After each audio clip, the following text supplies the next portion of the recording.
ஹல்லேலூயா. கர்த்தர் நல்லவர். கரங்கள் வைத்து கர்த்தரை ஸ்தோத்திரமானோமா. ஆக்சுவலாக 2-3 நாளைக்கு முன்னாடியே ஒரு வார்த்தை ஆண்டவர் என் இருதயத்தில் பேசுனதால அது ஓரளவுக்கு எல்லாம் கோர்வையாக ரெடி பண்ணி வச்சுருந்தேன். நேற்று திருப்பி ரெகுலராக பைபிள் படிக்கும்போது ஒரு சம்பவத்தை நான் வாசித்தேன். ரெகுலராக வரதில் யோபு படிக்கும்போது 4ஆம் அதிகாரத்தில் ஒரு சம்பவம் என்னன்னா, அந்த எலிப்பாஸ்ன்றவன் பேசுகிறான். அது பேசும்போது என்னை ரொம்ப தொட்டது. என்ன கவனிங்க, 12லேருந்து நான் வாசிக்கிற கவனிங்க, ஷார்ட்டாக அதில் மெசேஜ் ஆண்டவர்கிட்ட பேசுந்தாலும் சொல்லி, இப்போதும் ஒரு வார்த்தை என்னிடத்தில் ரகசியமாக அறிவிக்கப்பட்டது, அதனுடைய மெல்லிய ஓசை என் செவியில் விழுந்தது. அப்போது ஆண்டவர் இவங்கள்ட்ட பேசுகிறத எழுதுறார். அது எப்படி, நல்லா கவனிங்க, இப்படி தான் ஆண்டவர் பேசுகிறார். நான் இதெல்லாம் உணர்ந்துருக்கிறேன், நீங்களும் உணரணும். ஒரு சிலர் உணர்ந்திருப்பீங்க. எப்படி, மனுஷர் மேல் அயர்ந்த நித்திரை இறங்குகையில் தரிசனங்களில் பலவித தோற்றங்கள் உண்டாகும் போது திகிலும் நடுக்கம் என்னை பிடித்தது, என் எலும்புகளால் நடுங்கினது. அப்பொழுது 15ஆம் வசனம், ஒரு ஆவி என் முகத்துக்குன்பாக கடந்தது, என் உடலின் மயிர் சிலிர்த்தது, அது ஒரு உரு போல என் கண்களுக்கு முன் நின்றது, ஆனாலும் அதன் ரூபம் இன்னதென்று விளங்கவில்லை. அமைதல் உண்டாயிற்று. அப்பொழுது நான் கேட்ட சத்தமாவது. இப்போ நல்லா கவனிங்க, ஆண்டவர் அவனுக்கு ஒரு தரிசனம் போல காட்டியிருக்காரு. இப்படிலாம் வந்து உருவத்தை பார்க்க முடியல. அப்போ ஒரு சத்தத்தை மாத்தம் கேட்கிறான். என்ன பேசுறார் ஆண்டவர்? மனுஷன் தேவனை பார்க்கல நீதிமானாய் இருப்பானோ, மனுபுத்திரன் தன்னை உண்டாக்கினவரை பார்க்கல சுத்தமாய் இருப்பானோ. இப்படி தொடர்ந்து பேசுறார், ஆண்டவர் பேசுறார். அப்போ இதெல்லாம் பார்த்தா நான் பொதுவாகவே என்னுடைய கணிப்பு என்ன நினைச்சேன்னு, யோபு நிறைய தடவை திருப்பி படிக்கிறோம் ஒரு வருஷத்துல இத்தனை தடவை. அப்போ யோபு நல்ல மனுஷன், அநியாயமா இவங்க என்ன பண்றாங்க, குற்றம் சாட்டிக்கிட்டே இருக்கிறாங்க, அப்படிதான் நான் நினைச்சேன். ஆனா மெஜாரிட்டி அப்படிதான், ஒரு சில இடத்துல உண்மையை பேசுறாங்க. அப்போ அப்படி நினைக்கும்போது, அப்படி ஏசின மக்கள் இருதயத்தில் ஆண்டவரே பேசி ஒரு சில காரியத்தை வெளிப்படுத்துறார். அதனுடைய தொடர்ச்சி தான் 5ஆம் அதிகாரமும் அப்படியே வரும். எலிப்பாஸ் மூலமா ஆண்டவர் பேசுறார். என்ன பேசுறார்? இப்போ வாசிங்க, இதுதான் இன்னைக்கு ஆண்டவர் கொடுக்கிறது. 5ஆம் அதிகாரத்தில் அப்படியே வரும்போது ஆண்டவர் என்ன சொல்றாரு, அவன் மூலமா ஆண்டவர் பேசுறாரு. 5:17 வாசிங்க. 5:17, இதோ தேவன் தண்டிக்கிற மனுஷன் பாக்கியவான், ஆகையால் சர்வ வல்லவருடைய சிற்சையை அற்பமாக எண்ணாதிரும். நல்லா கவனிங்க, எங்க ஆண்டவர் பேசுறாரு இந்த எலிப்பாஸ் மூலமா, தேவன் தண்டிக்கிற மனுஷன் பாக்கியவான். இப்போ தேவன் தண்டிப்பாரா சொல்லுங்க? என்னை பொறுத்த வரைக்கும் அது தண்டனைன்னு சொல்லக்கூடாது, கண்டிக்கிறார். டிரான்ஸ்லேஷன்லாம் எடுத்து பார்த்தா சரி பண்றார், கரெக்டத் அப்படின்ற ஒரு சில இது, ரிப்ரூவ்ஸ் அப்படின்னா அர்த்தம் கடிந்து கொள்ளுகிறார். புரியுதா? அப்போ தேவன் என்ன செய்யறார் சொல்லுங்க? சரி பண்ற ஒரு சில காரியங்களை நம்ம வாழ்க்கையில அனுமதித்து நம்ம வழி என்ன பண்றாரு சொல்லுங்க? சரிப்படுத்துகிறார். அதுக்கு இப்போ சரியா இன்னொரு வார்த்தை என்னன்னா தமிழ்ல சிட்சிக்கிறார். சொல்லுங்க, வாய் தருது. சிட்சிக்கிறார். தண்டனை வேற, சிட்சை வேற. தண்டனைன்னா ஒரு மனுஷன் வந்து ஒரு தப்பு செஞ்சானா கவர்மெண்ட் என்ன பண்ணுது? சிறை தண்டனை, மரண தண்டனை, இப்படி நிறைய தண்டனை இருக்கு. புரியுதா? ஆனா ஆண்டவரை பொறுத்த வரைக்கும் சீர்படுத்துகிறார், சரிப்படுத்துகிறார், கடிந்து கொள்ளுகிறார், சிற்றிக்கிறார். இப்போ என்ன கவனிங்க, அப்படிப்பட்ட அனுபவத்துக்குள்ள வருகிற மனுஷன் சொல்லுங்க, வாயை திறந்து, அவன் பாக்கியவான். சாகையினால அந்த வார்த்தை திருப்பி வந்துச்சு. சர்வ வல்லவருடைய சிற்றையை வாசிங்க, அற்பமா நினைக்காதீங்க. சர்வ வல்லவருடைய சிற்றைய அற்பமா எண்ணாதிரும். எபிரேயர்ல நீங்க பாத்தீங்கன்னா 12ஆம் அதிகாரம் 5ஆம் வசனத்துல சொல்றார். புரியுதா? தகப்பன் சிட்சியாத புத்திரன் உண்டோ? எல்லாருக்கும் கிடைக்கும் சிட்சை உங்களுக்கு கிடைக்கலன்னா நீங்க என்ன செய்யல, நீங்க பிள்ளைகளான்றதை கொஞ்சம் சோதித்து பார்க்கணும். புரியுதா? அப்போ சிட்சை வரும்போது நீங்க என்ன நினைக்கணும்? தேவன் எவனிடத்துல அன்பு கூறுகிறாரோ அவனை தகப்பன் பிள்ளையை சிட்சிக்கிறது போல சிட்சித்து, அங்க பாருங்க, சேர்த்து கொள்ளுகிற மனுஷனை சொல்லுங்க, பிள்ளைகளுக்கு சொல்லுகிறது போல நான் சொன்ன புத்திமதியை மறந்தீர்களே. சிக்ஷை வரும்போது நல்லா கவனிங்க. என்ன ஆண்டவரோடு கிட்டி சேருவதற்கு ஒரு வழியை கர்த்தர் என்ன பண்ணியிருக்கிறார், அலோவ் பண்ணியிருக்கிறார். கைகளை மீது கர்த்தரை சூத்திரம் பண்ணுவோமா. 94ஆம் சங்கீதத்தில் நீங்கள் படித்து பார்த்தீங்கன்னா வித்தியாசம். இப்போ 73ஆம் சங்கீதம் படித்தோம்ல, அவன் நினைக்கிறதுக்கு மேலே நடக்குது. ஆனால் நானே காலைதோறும் தண்டிக்கப்படுகிறேன், பாதிக்கப்படுகிறேன். புரியுதா? நான் எவ்வளோ ஆண்டவரை தேடுறேன், எனக்கு ஒன்றும் நடக்கலை. அவங்க கண்கள் எப்படி கொழுப்பினால் எடுப்பாய் பார்க்கிறது. அவன் இருதயம் விரும்புவதிலும் அதிகமாக நடக்குது. அப்போ அவனுக்கு தான் நடக்குமா? போன வாரம் என்ன பார்த்தோம்? நாம் உண்மை இல்லாதவர்களாக இருந்தாலும் அவர் உண்மையுள்ளவராய் இருக்கிறார். அந்த வித்தியாசத்தை சொன்னேன். உண்மை இல்லாதவராக இருந்தாலும் ஆண்டவர் உண்மையா இருந்து உண்மையை காத்து எல்லாம் செய்யும்போது, நீங்க உண்மை உள்ளவர்களாக இருந்தால் எப்படி இருப்பீங்க?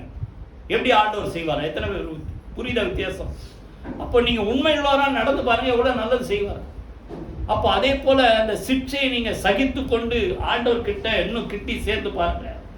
கர்த்தர் அதற்கு பிறகு மகிமையான காரியங்கள் வாழ்க்கையில செய்வார். அதனால புரியுதா? தேவன் சிக்ஷிக்கிற மனுஷன் பாக்கியவான். என்னால கவனிங்க வித்தியாசம். 73ஆம் சங்கீதத்துல அவனுக்கு சிக்ஷை இல்லை, ஆனா ஒரேடியா சறுக்கலான இடத்துல போய் விழ பண்ணுகிறார், பயங்கரங்களால் நிர்மூலமாக்குகிறார். இது ஒரு உலகத்தில் இருக்கிற மனிதர்கள் தேவனுக்கு கீழ்ப்படியாம இஷ்டம் போல் நடக்கிற மனுஷனோட முடிவு. ஆனா தேவனுக்கு பயந்து சிக்ஷையெல்லாம் ஏற்றுக்கொண்டு பொறுமையா இருக்கிற மனுஷனுடைய முடிவிலே என்னை மகிமையிலே ஏற்றுக்கொள்வீர். 73:24. புரியுதா? நல்லா கவனிங்க. அப்போ ரெண்டு விஷயம். சிக்ஷிக்கிற மனுஷன், புரியுதா, இதெல்லாம் இல்லாதபடிக்கு அப்படியே இருக்கிற மனுஷன். இப்போ அப்போ அந்த 94ஆம் சங்கீதம் எழுங்க, அப்போதான் அது இன்னும் நான் புரியும். அதற்கு பிறகு சிக்ஷையினால் நமக்கு வருகிற பலன் என்ன, அதை தான் இன்னைக்கு பார்க்க போகிறோம். அதே யோபுல 5ஆம் அதிகாரத்தில் தான் எல்லாமே இருக்குது. இப்போ 94ஆம் சங்கீதம் எடுத்தீங்களா? 12லேருந்து யாராவது வாசி. துன்மார்க்கருக்கு குழி வெட்டப்படும் வரைக்கும் தீங்கு நாட்களில் அமர்ந்திருக்க பண்ணி சிட்சித்து உடைய வேதத்தை கொண்டு போதிக்கிற மனுஷன் பாக்கியவான். நல்லா கவனிங்க. அப்போ ரெண்டு வகை இருக்கு. ஒன்று, செய்த பாவத்துக்கு என்னது, அவன் தேவன்கிட்ட திருப்பி திருப்பி திருப்பி ஆண்டவர் சொல்லிய மனம் திரும்பலனா என்ன செய்யறார் சொல்லுங்க? குழி வெட்டப்பட்டு அந்த 73ஆம் சங்கீதத்தில் சறுக்கலான இடங்களை போய் பாழாகிறார்கள். அது ஒரு முடிவு. உலகத்தில் தேவனுக்கு கீழ்ப்படியாம இஷ்டம் போல வாழ்கிறவர்கள். ஆனா அந்த தேவனுக்கு பயந்து நடக்கிறவங்க ஒரு சில காரியங்கள் தேவனுக்கு பிரியமில்லாத காரியத்தை செஞ்சா நம்மளை என்ன பண்றாரு கர்த்தர் சொல்லுங்க? சிட்சித்து. புரியுதா? அப்படின்னா இதான் இப்ப நம்ம பார்த்ததெல்லாம். புரியுதா? ஆண்டவர்களை சீர்படுத்தி கரெக்ட் பண்ணி கடிந்து கொண்டு உங்களை சேர்த்து கொள்ளுகிற மனுஷன், வேதத்தை கொண்டு போதிக்கிற மனுஷன் பாக்கியம். ரெண்டு காரியம். புரியுதா? சிக்ஷை இல்லாதவருக்கு ஒரே அழிவு. ஆனா சிக்ஷை ஏற்றுக்கொண்டால் அவரோடு கூட என்ன செய்கிறார் சொல்லுங்க? சேர்த்து கொள்ளுகிறார். இப்ப நல்லா கவனிங்க. அந்த சிக்ஷிக்கப்படுகிற நேரத்துல என்ன நடக்குது? 14ஆம் வசனம் வாசிங்க.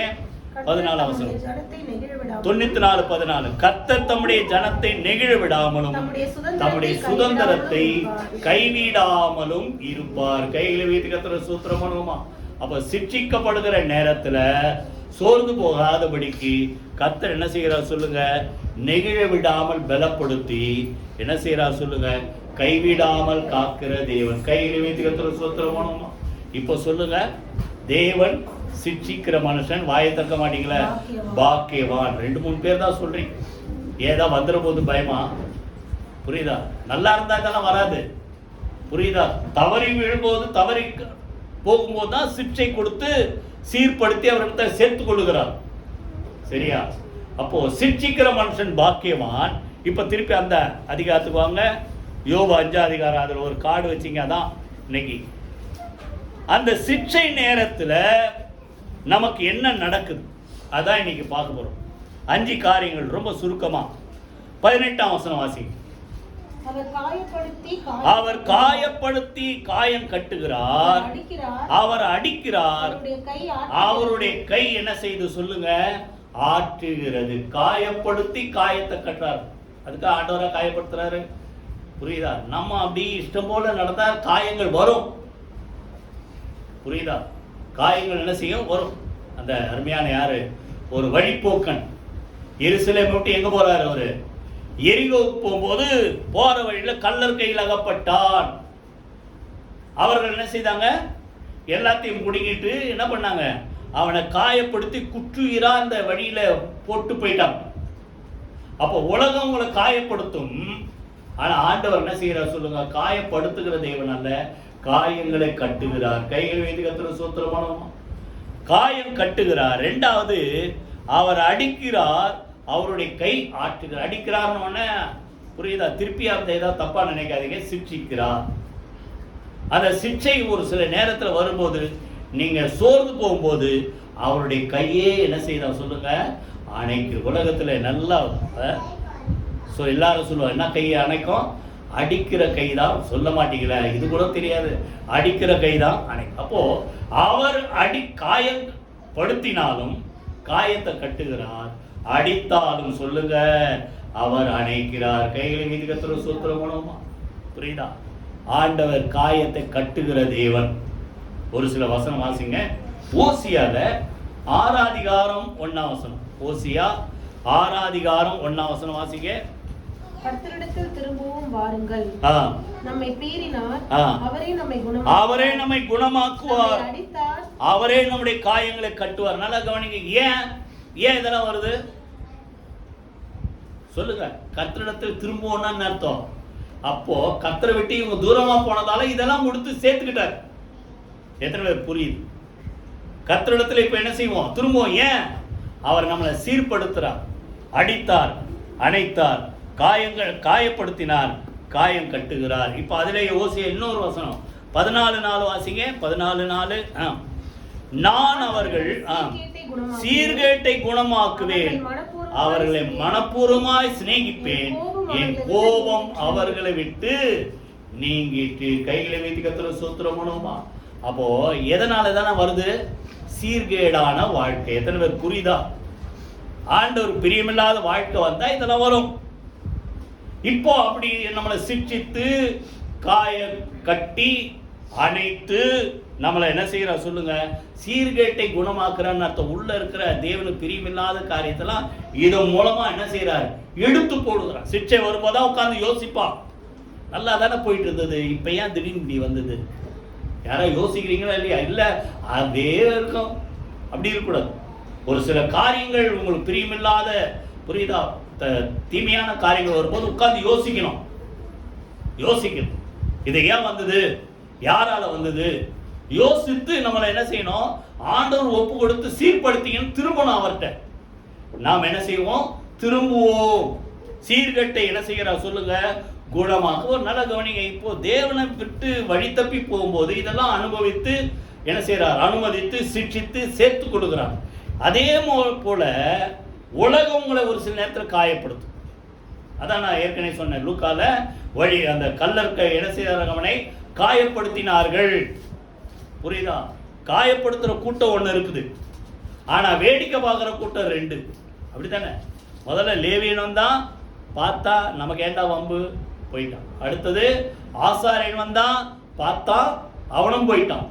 ஆனா 3வது ஒருத்தர் வந்தாரு, சமாரியன் வந்தாரு, பார்த்த உடனே மனதுருகி. தான் நம்முடைய ஆண்டவர். கைகளை வீட்டு கத்துற சூத்திரமனும். புரியுதா? காயப்பட்டு நிக்கிற மக்களை பார்த்து என்ன செய்யறார் சொல்லுங்க, அவர் மனதுருகினார். மத்தேயில பாத்தீங்கன்னா 3 தடவை இருக்கு. 3 தடவை ஆத்துமாவிலே தொய்ந்தவர்களாய் இருக்கிறத பார்த்து என்ன செய்தார், மனதுருகினார். 2வது வியாதியா இருக்கிறத பார்த்து என்ன செய்தார், மனதுருகினார். 3வது சாப்பிடாம 3 நாள் சாப்பிடாம இருக்கிறாங்களே, நீங்க நினைக்கலாம் எனக்கு எதுவுமே இல்லையே, உலகம் உங்களுக்கு ஒண்ணும் செய்யாது. ஆனா கர்த்தர் மனதுருகி அவருக்கு போஜனம் கொடுத்தார். கையில வைத்து கர்த்தர் சூத்திரம். அதை போல பார்த்தோன்ன சமாரி என்ன செய்தார், மனதுருகினார். திராட்சரசம் எண்ணெய் வார்த்து காயங்களை கட்டி என்ன செய்தார், அவனுக்கு சாப்பிட கொடுத்து தன்னுடைய வாகனத்துல ஏற்றி சத்திரத்துல கொண்டு போய் என்ன செய்தார், பராமரித்தான். கைகளை வைத்து கர்த்தர் சூத்திரம் பண்ணுமா. அப்போ உலகம் உங்களை காயப்படுத்தும், ஆனா ஆண்டவர் என்ன செய்யறார் சொல்லுங்க, காயத்தை கட்டி குணமாக்குறது. 147ஆம் சங்கீதத்துல பார்த்தீங்கன்னா, இருதயம் நொறுங்குண்டவர்களை கர்த்தர் என்ன செய்கிறார் சொல்லுங்க, குணமாக்கி அவர்கள் காயங்களை கட்டுகிறார். அப்போ உலகத்து மனிதர்கள் நம்முடைய இருதயத்தை என்ன செய்வாங்க, நொறுங்குண்டு செய்யும். உடைக்க பண்ணுவாங்க, காயப்படுத்துவாங்க. ஆனா தேவன் ஒருபோதும் என்ன செய்வதில்லை, அப்படி இல்லை. சொல்லுங்க, நம்முடைய காயங்களை கட்டுகிறார். அப்போ சிக்ஷிக்கிற நேரத்துல நமக்கு என்ன நடக்குது? சிக்ஷையை கொடுத்துட்டு தூரமா இருந்து வேடிக்கை பார்க்கிறவர் அல்ல, அவரே காயத்தை கட்டுறாரு. சொல்லுங்க, ரெண்டாவது அவருடைய கையை என்ன செய்கிறது? அணைக்கிறது. ரெண்டாவது திருப்பி அதே யோபு 5 அதிகாரம் வாங்க. ரெண்டாவது 19ஆம் வசனம் வாசிங்க. 6 இக்கட்டுகளுக்கு உம்மை நீங்களாக்குவார், 7ஆவதிலும் பொல்லாப்பு உம்மை தொடாது. இக்கட்டுகள் பொல்லாப்புக்கு விளக்குகிறார். சிக்ஷிக்கிற தேவன் என்ன செய்யறார் சொல்லுங்க? இக்கட்டுகள் பொல்லாப்புகளுக்கு விளக்குகிறார். என்னன்னா இக்கட்டு பாத்தீங்கன்னா அதுல இருக்கும் பஞ்ச காலம், அதுல மரணத்துக்கு தப்புவிக்கிறார். ரெண்டாவது யுத்தத்திலே 20ஆம் வசனத்துல இருக்கா, வாசிங்களா? யுத்தத்திலே பட்டயத்துக்கு தப்புவிக்கிறார். மூணாவது நாவின் சவுக்குக்கு மறைக்கப்படும். அதான் நான் ஏற்கனவே சொன்னேன், வாயில வார்த்தையிலே நம்மளை காயப்படுத்தும். இந்த நீதிமொழிகள் ஒரு வார்த்தை, பட்டய குத்துகள் போல படிச்சிருக்கீங்களா? பட்டய குத்துகள் போல பேசுகிறோம். கத்தி வச்சு குத்த தேவையில்ல, வார்த்தையை குத்தும். அப்படிப்பட்ட நாவுகளுடைய அந்த காயங்களுக்கு விளக்குகிறார். அடுத்தது 22 வாசிங்க. பாழாக்குதலின் பஞ்சத்தை பார்த்து நகைப்பீர், காட்டு மிருகங்களுக்கு பயப்படாமல். காட்டு மிருகத்தை போல மனிதர்கள் நிறைய பேர் இருக்கிறாங்க, புரியுதா? அப்படிப்பட்ட எல்லா இக்கட்டுகளுக்கும் கர்த்தர் நம்மளை என்ன செய்வார் சொல்லுங்க? தப்புவிப்பார். கையில வீட்டு கர்த்தர் சூத்திரமானோமா. அப்ப ரெண்டாவது ஆபத்துகளுக்கு, பொல்லாப்புக்கு, இக்கட்டுகளுக்கு, தீமைகளுக்கு கர்த்தர் நம்மளை என்ன செய்யறார் சொல்லுங்க? விலக்கி பாதுகாக்கிறார். 34ஆம் சங்கீதத்துல எனக்கு பிடித்த ஒரு வார்த்தை, நீதிமானுக்கு வரும் துன்பங்கள் 19ஆம் வசனம் அநேகமா இருக்கப்போ அதுக்காக நீதிமானால துன்பம் தான் வரும் அப்படி இல்லை. அவன் நீதிமானா வாழ்ந்தாலும் ஒரு சில காரியங்கள் அவன் லைஃப்ல வரும்போது, ஆனா கர்த்தர் என்ன செய்யறாராம்? அந்த நேரத்தில் அவைகள் எல்லாவற்றின் கர்த்தர் அவனோடு நின்று அவனை என்ன செய்வார் சொல்லுங்க? விடுவிப்பார். தீமைக்கு விலக்கி பாதுகாக்கிறதையும் 27ஆம் சங்கீதத்துல சொல்றார், தீங்கு நாளில் அவர் என்னை சொல்லுங்க தம்முடைய கூடாரத்தில் வைத்து, கூடார மறைவிலே ஒளித்து வைத்து, கண்மலையின் மேல் உயர்த்துவார். அதுக்கு முன்னாடி சொல்றார், ஆகையினால என் மேல் ஒரு யுத்தம் எழுப்பினாலும் நான் பயப்பட மாட்டேன், இதிலே என் இருதயம் அவரை நம்பி எசிருக்கும் திடமாயிருக்கும். கைகளை வைத்து கர்த்தர். அப்போ பாருங்க, பாழாக்குதல், அடுத்தது யுத்தம், நாவினுடைய அந்த பட்டய குத்துகள் போல பேசப்படுகிற வார்த்தைகள். இன்னொரு வசனம் வாசிங்க, இன்னொரு வசனம் ஏசாயா 25ஆம் அதிகாரம் 4-5 2 வசனம் வாசிங்க. ஏசாயா 25ஆம் அதிகாரம் 4ஆம் வசனம் 5ஆம் வசனம் வாசிங்க.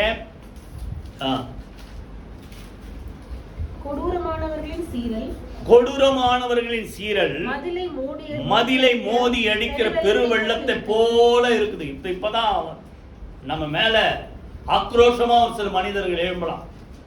எப்படி சீரல், அந்த வெள்ளம் வந்து அது முன்னாடி என்ன நல்லா இருக்கு எல்லாத்தையும் அடிச்சு நொறுக்கிற மாதிரி அநேக மக்களுடைய தீமையான எண்ணங்கள், அதான் பொல்லா தீமை, தீமையான வார்த்தைகள். அப்படி இருக்கும்போது ஆண்டவர் எப்படி இருக்கிறாரா? ஏழைக்கு பலனும், நெருக்கப்படுகிற எளியவனுக்கு திடனும், பெருவெள்ளத்துக்கு தப்பும் அடைக்கலும், வெயிலுக்கு ஒதுங்கும் நிழலுமானீர். 5ஆம் வசனத்துல சொல்றாரு, வறட்சியான இடத்தின் காங்கை மேகதான், வெயில் மேகத்தினால் தணிவது போல அந்நியரின் மும்முரத்தை என்ன செய்வார் சொல்லுங்க? தனிய பண்ணுவார். பலவந்தரின் ஆரவாரம் தனியும். கையில வீட்டு கர்த்தர். அப்போ உங்களுக்கு விரோதமா எத்தனை மனிதர்கள் எழுப்பினாலும் கர்த்தர் உங்களுக்கு அடைக்கலமா இருந்து எல்லா இக்கட்டுக்கு என்ன செய்வார்? விலக்கிக்க. ரெண்டாவது, பஞ்சத்தை பார்த்து பயப்பட மாட்டீங்க. அந்த இக்கட்டுகள்ல ஒண்ணுதான் இதை சொல்றேன். பஞ்சத்தை பார்த்து என்ன செய்ய மாட்டீங்க? பயப்பட மாட்டீங்க. ஒரு வசனம் வாசிங்க. 33ஆம் சங்கீதம் 18ஆம் வசனம் 19ஆம் வசனம் 2 வசனம் யாரோ ஒருத்தர் வாசிங்க. 33 தமக்கு பயந்து தமது கிருபைக்கு காத்துக்கூடிய ஆத்துமாக்களை மரணத்துக்கு விலக்கி விடுவிக்கவும், பஞ்சத்தில் அவர்களை உயிரோட காக்கவும் கர்த்தருடைய கண் அவர்கள் மேல். தேவனுக்கு பயந்து அவருடைய கிருபைக்கு நீங்க காத்திருந்தா என்ன பஞ்சம், அதுக்காக பஞ்சம் வரணும் இல்லை, பஞ்சம் வராதபடி டெய்லி ஜெபம் பண்ணணும். புரியுதா? நமக்கு கிடைக்குதுன்றதால உலகத்தில் எப்படி இருந்தாலும் பரவாயில்லன்னு அப்படி இருக்கக்கூடாது. எல்லாருக்கும் நல்ல என்ன செய்யணும், எல்லாருக்கும் நல்ல சாப்பாடு தரணும் ஆண்டவர், நல்ல விளைச்சல் உண்டாகணும், ஏற்ற காலத்தில் மழை பெய்யணும். புரியுதா? எல்லா உற்பத்தியெல்லாம் கரெக்டாக நடக்கணும். இதெல்லாம் நீங்கள் டெய்லி ஜெபம் பண்ணணும். அப்படியும் ஒரு சில நேரத்தில் பஞ்ச காலங்கள் வரும்போது தம்மை நம்பி இருக்கிற தம்முடைய ஜனங்களுக்கு அவர்களை உயிரோடு காப்பதற்காக தேவனுடைய கண் அந்த பஞ்ச காலத்தில் என்ன செய்தான் சொல்லுங்க, அவர்கள் மேல் சொல்லுங்க, வாய் திறந்து கண்ணோக்கமாய் இருக்கிறது. கையில வைத்து கத்துற சூத்திரமான 6 இக்கட்டுகள் நிறைய வரிசையை பார்த்தோம். பஞ்சம், பாழாக்குதல், கொடிய மிருகங்கள், கொடிய மனிதனுடைய தீமையான வார்த்தைகள், இப்படிப்பட்ட எல்லா இக்கட்டுகளுக்கு கர்த்தர் விலக்கி காக்கிறார். 3வது 24ஆம் வசனம், யோபு 5:24 வாசனம். உம்முடைய கூடாரம் சமாதானத்தோடு இருக்க காண்பீர், உம்முடைய வாசஸ்தலத்தை விசாரிக்கும் போது அதில் குறைவை காண மாட்டீர். அப்போ உங்க குடும்பத்தை கர்த்தர் ஆசீர்வதிக்கிறார். வாயத்துல சொல்லுங்க, பக்கத்துல பார்த்து சொல்லுங்க, உங்க குடும்பத்தை கர்த்தர் சொல்லுங்க, உங்க குடும்பத்தை கர்த்தர் ஆசீர்வதிப்பார். கூடாரம் எப்படி இருக்கும்? சமாதானமா இருக்கும். எல்லாம் இருந்து சமாதானம் இல்லைன்னா வீட்டுக்கே போக மாட்டான் இல்ல. வீட்டுக்கு போனா நல்லா இருக்கும் தான் வீட்டை தேடி வருவான். எப்படா ஆபீஸ் வேலை முடி, எப்படா பொண்டாட்டி பிள்ளைய பார்க்கலான்னு ஓடி வருவான். ஆனா வீட்டில் பிரச்சனைன்னா எங்கேயா போயிட்டு ராத்திரி தூங்கும்போது வருவான். உங்களை சொல்ல புரியுதா? அப்போ வீட்டில் என்ன தேவை முதல்ல சொல்லுங்க, சமாதானம் தேவை. புரியுதா? உங்களுடைய கூடாரம் எப்படி இருக்கும்? சமாதானத்தோட இருக்கும். பின்ன அதுக்கு முன்னாடி சொல்றாரு மிருகத்தோட சமாதானமா. அப்போ மிருகத்தோடே சமாதானமா ஆண்டவர் உங்களை வைக்கிறாருன்னா உங்க குடும்பத்துல மிருகமா இருக்குது சொல்லுங்க. சொல்ல மாட்டேன் இல்ல, மிருகம் இருக்குன்னு நினைக்கிறீங்களா? மிருகத்தோட சமாதானம் வந்தா வீட்டுல இருக்கிற ஹஸ்பண்ட், ஒய்ஃபு, பிள்ளைங்க, அண்ணன், தம்பி, புரியுதா? அவங்களோட எப்படி இருக்கும்? நல்ல சமாதானமா இருக்கும். கை வைத்து கத்துற சூத்திரமா இருக்கும். புரியுதா? உங்க கூடாரம் எப்படி இருக்கும்? குடும்பம் சொல்லுங்க, சமாதானமா இருக்கும். அதை விசாரிக்கும் போது எது இருக்காத சொல்லுங்க, குறைவை காண மாட்டீர். உங்க குடும்பத்தை விசாரிக்கும் போது எந்த வகையில ஒரு குறைவில்லை. அதுக்கு இன்னொரு வகையில டிரான்ஸ்லேஷன் பார்த்தா சின் அப்படின்ற குறைவுன்ற வார்த்தை.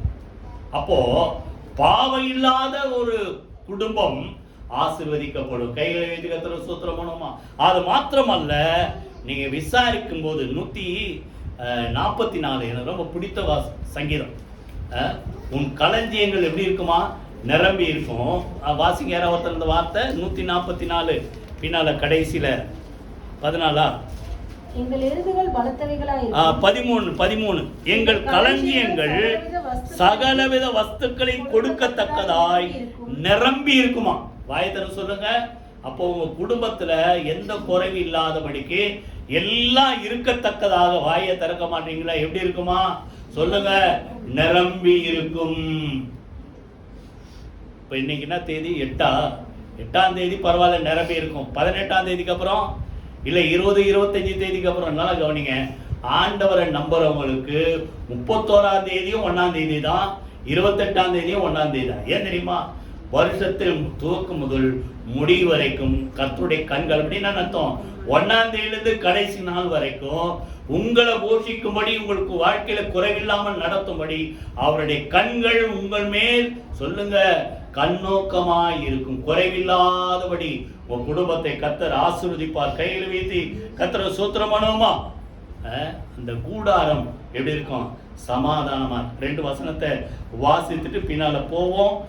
நீதிமொழிகள் 2 வசனம் வாசிங்க. 14-11 நீதிமொழிகள் 14-11. துன்மார்க்குடைய வீடு அழியும், செம்மையானவருடைய கூடாரம் செழிக்கும். அப்படின்னா அர்த்தம், வீடு ஸ்ட்ராங்கா, கூடாரம் ஸ்ட்ராங்கா? இதை பார்த்து கேட்கிறேன், சொல்லுங்க. வீடு ஸ்ட்ராங்கா, கூடாரம் ஸ்ட்ராங்கா? வீடு தான் ஸ்ட்ராங் இல்ல, கூடாரம்னா காத்தடிச்சா பிச்சுக்கும். ஆனா ஆண்டவருக்கு பயந்து இருக்கிற மக்கள், செம்மையான மக்கள், புரியுதா? ஒரு கூடாரத்துல வாசம் பண்ணா கூட அந்த கூடாரம் எப்படி இருக்குமா? நிலைக்கும், செழிக்கும். புரியுதா? ஆனா துன்மார்க்கமா வாழ்ந்து ஒரு பெரிய வீட்டை கட்டினாலும் அந்த வீடு ஒரு நாள் நிலைக்காது. தான் சொல்றார் மத்தேயு 7ஆம் அதிகாரத்தில். நான் சொன்ன அந்த வார்த்தையின்படி எவன் நடக்கிறானோ அவன் கண்மலையின் மேல் அஸ்திவாரம் போட்டு புரியுதா? தன் வீட்டை கட்டின புத்தியுள்ள மனுஷனுக்கு ஒப்பிடப்படுவான். எவ்வளவு வெள்ளம் வந்தாலும் காத்தடித்தாலும் அந்த வீடு நிலைத்திருந்தது. கையில வைத்து கர்த்தரை ஸ்தோத்திரம். உங்க குடும்பம் சொல்லுங்க நிலைத்திருக்கும். செம்மையான கூடாரம் செழிக்கும். குறைவில்லாமல் சொல்லுங்க செழிக்கும். அதில் நீதிமொழிகள் இன்னொரு வசனம் 3:33 வாசிங்க. 3:33 வாசிங்க.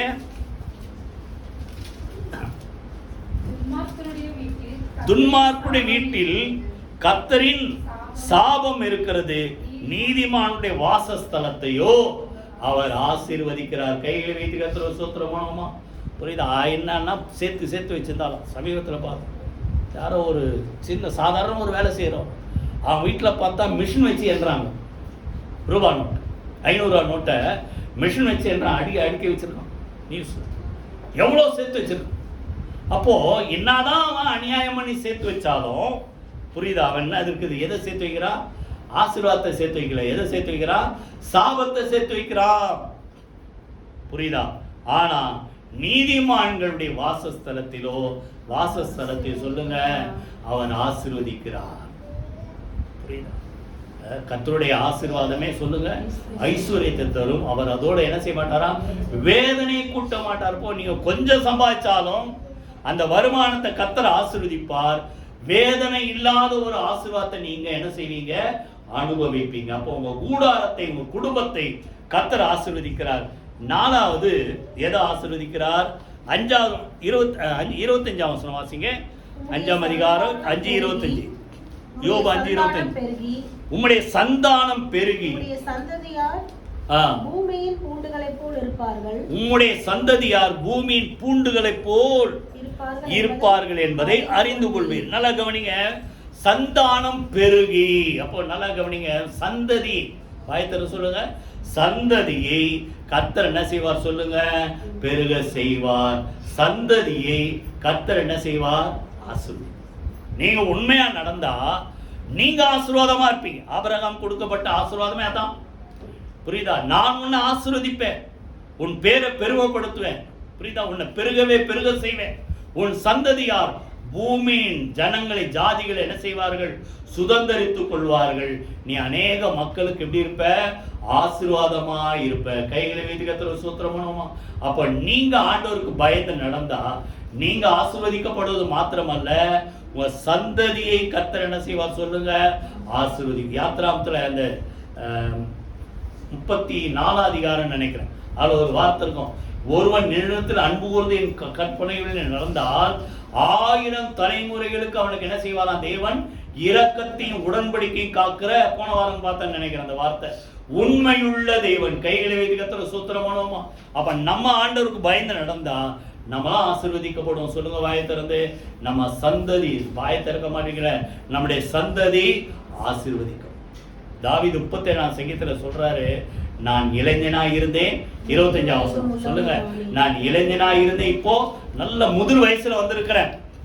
ஆனாலும் நான் ஒன்ன பார்க்கல, நீதிமானை கர்த்தர் கைவிட்டதையும் சொல்லுங்க அவன் சந்ததி அப்பத்துக்கு இறந்து திரிகிறதை நான் காணவில்லை. கையில விழுந்து கர்த்தரை ஸ்தோத்திரம். நீங்க ஆண்டவருக்கு உண்மையா நடந்தா நீங்க ஆசீர்வதிக்கப்படுவது மாத்திரமல்ல, உங்க பிள்ளைங்க ஆசீர்வதிக்கப்படுவாங்க. அடுத்தது பிள்ளையுடைய பிள்ளைகள், சந்ததியுடைய சந்ததி ஆசீர்வாதமா இருக்கும். கைகளை வைத்து கர்த்தரை ஸ்தோத்திரம் பண்ணுவோமா? செம்மையானுடைய வம்சம். ஆயத்திரம் சொல்லுங்களேன். செம்மையானுடைய வம்சம் ஆசீர்வதிக்கப்படும்.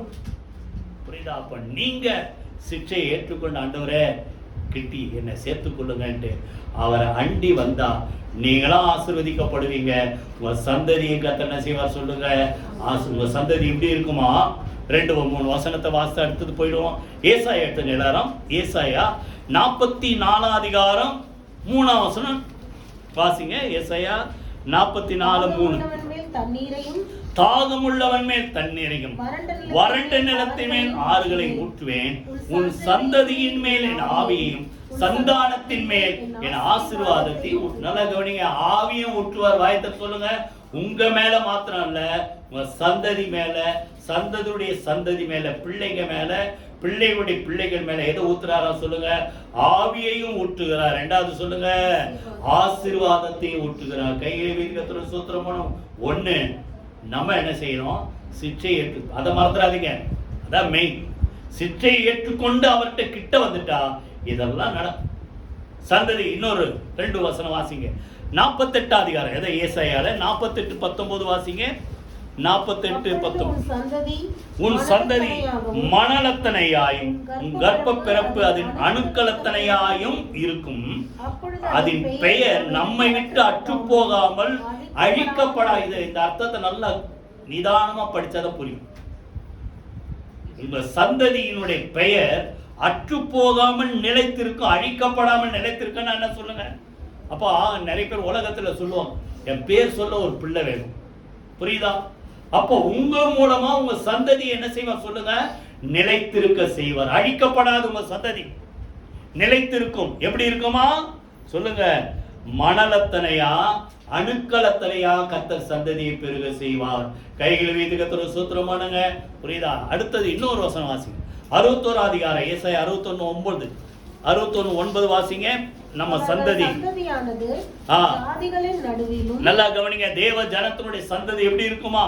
ஜாதிகள் நடுவில் அவர்கள் சந்தானமானது ஜனங்கள் நடுவில் அறியப்பட்டிருக்கும். அப்ப நல்லா கவனிங்க. உங்க பிள்ளைங்களை பார்க்கிறவங்க ஒரு வித்தியாசத்தை பார்ப்பாங்க. உலகத்துல எத்தனையோ கோடி பிள்ளைங்க இருக்கிறாங்க, எத்தனையோ கோடி மக்கள் இருக்கிறாங்க. ஆனா நீங்க விசேஷமானவன்றத ஒரு வித்தியாசத்தை உங்க மூலமா காட்டுறாங்க. அதே போல உங்க பிள்ளைங்க, நீங்க எங்க பிள்ளைங்க எங்க போனாலும், ஸ்கூலுக்கு போனாலும், வெளியே போனாலும், அடுத்த பிள்ளைக்கோ தேவ பிள்ளைக்கோ ஒரு வித்தியாசத்தை காட்டுறாரு. அவர்கள் அறிந்து கொள்வார்கள். என்ன அறிந்து கொள்வார்கள்?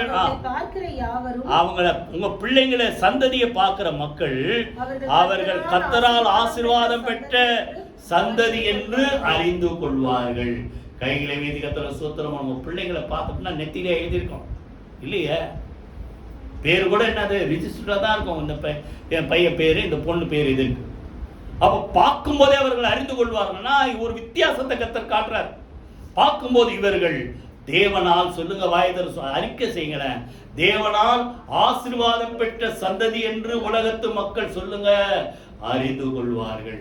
4வது என்ன சொன்ன சொல்லுங்க? உங்க சந்ததியை கர்த்தர் என்ன செய்வார்? ஆசீர்வதிப்பார். கடைசி 5வது 26ஆம் வசனம் வாசிங்க. யோபு 5:26 தானியம் ஏற்ற காலத்திலே அம்பாரத்தில் சேருகிறது போல முதிர் வயதிலே சொல்லுங்க கல்லறையில் சேர்வீர். கவனி. அப்போ ஏற்ற காலத்துல, அந்த ஏற்ற காலம் அது ஆண்டவர் கையில தான். இப்ப எனக்கு 67 வயசு முடிஞ்சிச்சு. அது ஏற்ற காலம் எப்ப எனக்கு தெரியும், அவருக்கு தெரியும். அப்போ இங்க உட்கார்ந்து இருக்கிற ஒவ்வொருவருக்கும் கர்த்தர் ஒரு காலத்தை வச்சிருக்கிறார். அந்த காலம் வரைக்கும் கர்த்தர் உங்களை காத்து ஏற்ற காலத்துல என்னன்னு அர்த்தம்? நீடித்த நாட்கள். தானே 91ஆம் சங்கீதத்துல 15ஆம் வசனத்துல நீடித்த சொல்லுங்க, நீடித்த நாட்களால் அவனை திருப்தியாக்கி என் ரட்சிப்பை அவனுக்கு காண்பிப்பேன். அப்ப நீடித்த நாட்கள், பாதி வயசுல. அதே தாவீது இன்னொரு சங்கீதத்துல எழுதுறார், பாதி வயதில் என்னை எடுத்துக்கொள்ளாதேயும். புரியுதா? அப்போ ஒரு பூர்ண வயசுனா 70, பலத்தின் மிகுதியால் 80. பாதினா அர்த்தம் 40. கர்த்தரை நம்பி இருக்கிற மக்களை கர்த்தர் நீடித்த நாட்களா திருப்தி ஆக்குவார். கல்லறையிலே கொண்டு போய் பிரசங்களை தான் இருக்கும். நம்ம நினைக்கிற எல்லாம் மறித்தா எங்க தான் போறோம்? கல்லறைக்கு தானே. இதெல்லாம் ஒரு ஆசீர்வாதமா நினைக்கிறோம். கல்லறை கூட இல்லாமல் செத்து போகிற மக்கள், பரிதவிக்கப்பட்டவர்கள் பிரசங்கில இருக்கு. புரியுதா? ஆனால பூர்ண ஆயுசை கர்த்தர் கொடுத்து ஏற்ற காலத்திலே கல்லறையில சேர்ப்பா. அதுக்கு மேல இன்னொரு வார்த்தை இருக்கு பாருங்க. தானியம், வாய்த்தறது வாசிங்க திரும்பி. தானியம் அம்பாரத்தில் சேர்க்கப்படுகிறது போல களஞ்சியத்துல தானியத்தை சேர்க்கிறார். உலகத்தின் முடிவில் 2 பிரிவா கர்த்தர் பிரிப்பார். பதரையெல்லாம் என்ன செய்வாங்க? சேர்த்து என்ன செய்வாங்க? சுட்டெரிப்பார்கள். நீங்க ஒரு வசனம் வாசிங்க, அப்பதான் புரியும். மத்தேயு 12ஆம் அதிகாரம் 30ஆம் வசனம். யாராவது வாசிங்க. மத்தேயு 12:30.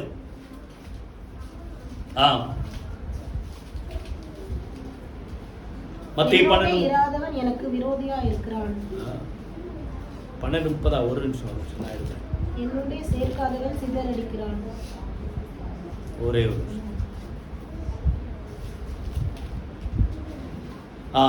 13:30. சாரி, நம்பர் தப்பாயிடுச்சு. 13:30. அறுப்பு காலத்திலே அறுக்கிறவர்களை நோக்கி முதலாவது களைகளை பிடுங்கி அவர்களை கட்டுகளாக கட்டுங்கள். நல்ல கவனி, முதல்ல களையெல்லாம் பிடுங்கி சுட்டரிக்கப்படும். ரெண்டாவது கோதுமை தான், அதான் தானியம். அங்க படிச்சமே, தானியத்தை அம்பாரத்துல சேர்க்கிற மாதிரி கோதுமையை களஞ்சியத்துல சேர்க்கிற மாதிரி அவர் நம்மை அவருடைய ராஜ்யத்திலே சேர்ப்பார். கையில வீட்டுக்கு சூத்திரம் பண்ணுவோமா? அதான் முடிவு. 73 சங்கீதத்துல பார்த்தோம். அவனுடைய முடிவு, சறுக்கலான இடங்களில் போய் என்ன செய்கிறார்கள்? விழுந்து பாழாய் போகிறார்கள். தேவனுக்கு விரோதமாக எதிர்த்து நிற்கிற துன்மார்க்குடைய வாழ்வு. ஆனா தேவனை நம்பி அவர் கீழ்ப்படிந்து நடக்கிறவர்கள் என்ன செய்வார்? உம்முடைய ஆலோசனைப்படி என்னை நடத்தி முடிவிலே, சொல்லுங்க வாயை திறந்து, முடிவிலே என்னை மகிமையிலே ஏற்றுக் கொடுப்போம். நல்ல கவனி, எல்லாத்துக்கும் மேல முடிவு தான் முக்கியம். 37 சங்கீதத்தில் திருப்பி ஒரு வார்த்தை சொல்றேன், நீ நல்ல மனுஷனை நோக்கி செம்மையான நோக்கி இரு, அந்த மனுஷனுடைய முடிவு. 37 யார் ஒருத்தர் வாசிங்க. 37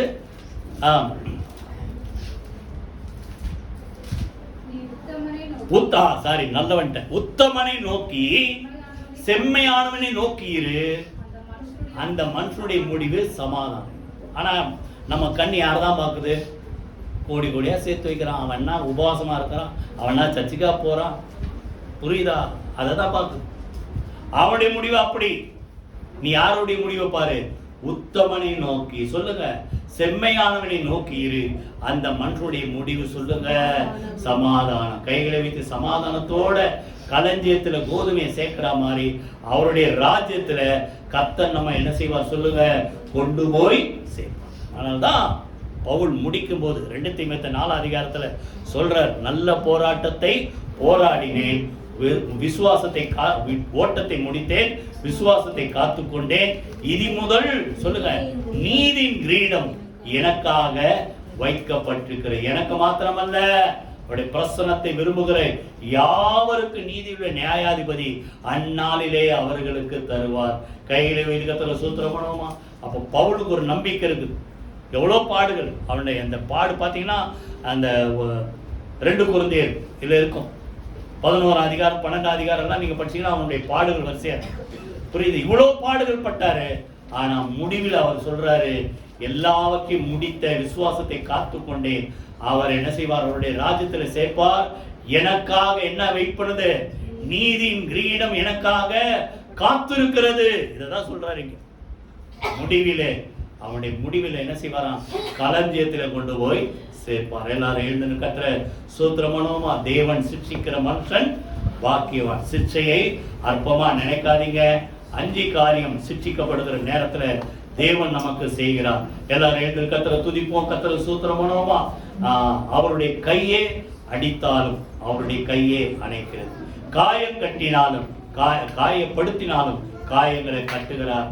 2வது சொல்லுங்க, இந்த உலகத்தில் வருகிற அத்தனை இக்கட்டுகளுக்கு, ஆபத்துகளுக்கு, தீமைகளுக்கு, பொல்லாங்குக்கு விலக்கி நம்மளை பாதுகாக்கிறார். 3வது, உங்க குடும்பம் சமாதானமா இருக்கும், உங்க குடும்பம் பாதுகாப்பா இருக்கும். 4வது, நீங்க மாத்திரமல்ல, சந்ததி கர்த்தர் ஆசீர்வதிப்பார். ஆசீர்வதிக்கப்பட்ட சந்ததி என்று உலகத்து மக்கள் அறிந்து கொள்ளத்தக்க வகையிலே சந்ததியை பெருக செய்வார், சந்ததியை ஆசீர்வதிப்பார். கடைசி 5வது, உங்க வாழ்க்கை சமாதானத்துல அவருடைய ராஜ்யத்துல முடியத்தக்கதாக சமாதானமுள்ள ஒரு முடிவை கர்த்தர் தருவார். கோதுமையை களஞ்சியத்துல சேர்க்கிறது போல அவருடைய ராஜ்யத்திலே நம்மளை கொண்டு போய் சேர்ப்பார். அவருடைய கர்த்தரை சூத்திரமானோமா. ஆண்டவரே உமக்கு நாங்கள் நன்றி செலுத்துற தகப்பனே. சிக்ஷிக்கப்படுகிற நேரத்துல சிக்ஷிக்கு பயந்து விலகி ஓடாதபடிக்கு ஆண்டவரே உம்முடைய கை எங்களை அணைக்கிறது, உம்முடைய கரம் எங்கள் காயங்களை கட்டுகிறது சொல்லி அறிந்து உம்மை பற்றி கொள்ள கர்த்தர் எங்களுக்கு அனுக்கிரகம் செய்வீராக.